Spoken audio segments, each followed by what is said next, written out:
ചേട്ടാ ഒരു ചായ ഒരു കടി എത്ര രൂപ?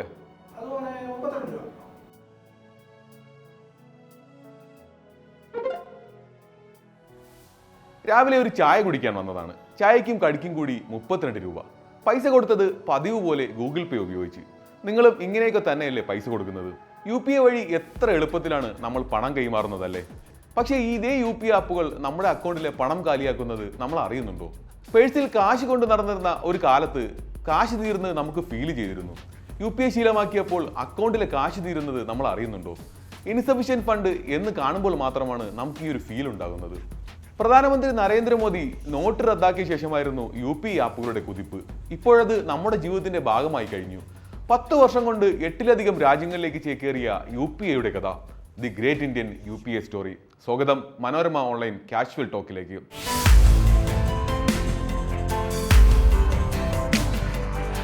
നിങ്ങൾ ഈ സ്പെൻസെപ്ഷൻ എന്ന് കേട്ടിട്ടുണ്ടോ? UPI വഴി 10ഉം 20ഉം 50ഉം 100ഉം ഒക്കെ ചെലവാക്കുമ്പോൾ നമ്മൾ അറിയാതെ പോകുന്ന ആ കാര്യമുണ്ടല്ലോ, അക്കൗണ്ട് കാലിയാക്കൽ.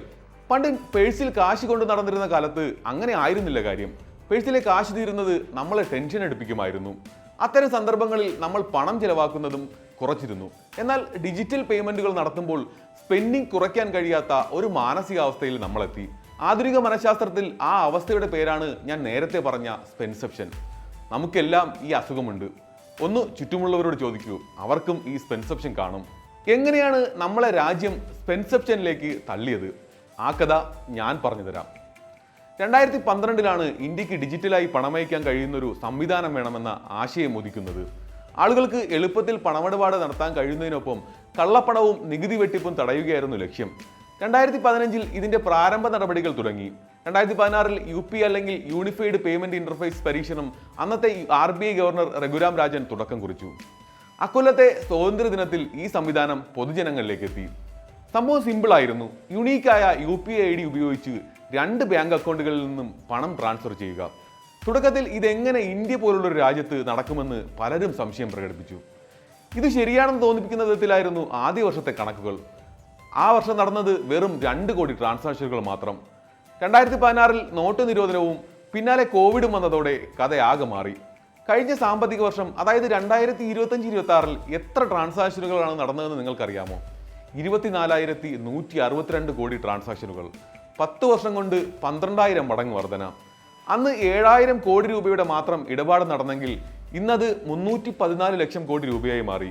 ഏതാണ്ട് 4,000 മടങ്ങ് അധികം. ഇനി UPI ആപ്പുകൾ എങ്ങനെ നമ്മുടെ പണം ചേർത്തുന്നുവെന്ന് നോക്കാം. അതൊരു 100 രൂപയല്ലേ, അതിപ്പോൾ എന്താവാനാ എന്ന് ചിന്തിക്കാൻ വരട്ടെ. ചെലവാക്കുന്നത് ഒരു ദിവസം 50 രൂപ വെച്ചാണെങ്കിലും ചുരുങ്ങിയത് 5 പ്രാവശ്യമെങ്കിലും നമ്മൾ UPI ആപ്പുകൾ ഉപയോഗിക്കും. അതായത് ഒരു ദിവസം 250 രൂപ. ഒരു മാസത്തെ കണക്കെടുത്താൽ ഇത് 7,500 രൂപയായി. 15,000 രൂപ ശമ്പളം വാങ്ങുന്നയാളുടെ ആകെ വരുമാനത്തിന്റെ പകുതിയാണിത്. പലപ്പോഴും അക്കൗണ്ട് കാലിയാകുമ്പോഴോ അല്ലെങ്കിൽ ബാങ്ക് സ്റ്റേറ്റ്മെന്റ് വരുമ്പോഴോ മാത്രമാണ് നമ്മൾ ഇതിന്റെ അപകടം മനസ്സിലാക്കുന്നതെന്ന് മാത്രം. ഇതിനു പകരം നിങ്ങൾ ഫിസിക്കൽ രൂപത്തിലുള്ള കറൻസിയാണ് ഉപയോഗിക്കുന്നതെങ്കിൽ പേഴ്സ് കാലിയാകുന്നത് കൃത്യമായി അറിയാം. കറൻസി രൂപത്തിൽ പണം ചെലവാക്കുമ്പോൾ കുറച്ചുകൂടി ജാഗ്രത പുലർത്തും. പണം ചെലവാക്കുന്നതിന്റെ വേദന അല്ലെങ്കിൽ പെയിൻ ഓഫ് സ്പെൻഡിങ് ഇവിടെ കൃത്യമായി നമുക്ക് മനസ്സിലാക്കാൻ സാധിക്കും. പണം എവിടെയാണ് ചെലവാകുന്നതെന്നും എത്ര രൂപ ബാക്കിയുണ്ടെന്നും കൃത്യമായി മനസ്സിലാക്കാനും പറ്റും. അതിന് നമ്മളാരെങ്കിലും ATMിൽ നിന്ന് പണം എടുക്കാറുണ്ടോ? ഈ വീഡിയോ കണ്ടിരിക്കുന്നവരുടെ പക്കൽ കറൻസി രൂപത്തിൽ എത്ര രൂപയുണ്ടാകും? ഒന്ന് ചിന്തിച്ചു നോക്കൂ. പറഞ്ഞു വരുന്നതിന്റെ അർത്ഥം ഇതാണ്: UPI നമ്മുടെ വില്ലനല്ല. പ്രധാന ശത്രു കൃത്യമായി ട്രാക്ക് ചെയ്യപ്പെടാതെ പോകുന്ന ചെലവുകളാണ്. ഇതിന് പരിഹാരം കാണാൻ ഒന്നുകിൽ UPI ആപ്പുകൾക്കൊപ്പം പണവും ഉപയോഗിക്കുന്നത് ശീലമാക്കണം, അല്ലെങ്കിൽ UPI ഇടപാടുകൾ കൃത്യമായി ട്രാക്ക് ചെയ്യണം. എത്ര രൂപ എവിടെയാണ് ചിലവാക്കുന്നതെന്ന് കൃത്യമായി മനസ്സിലാക്കണം.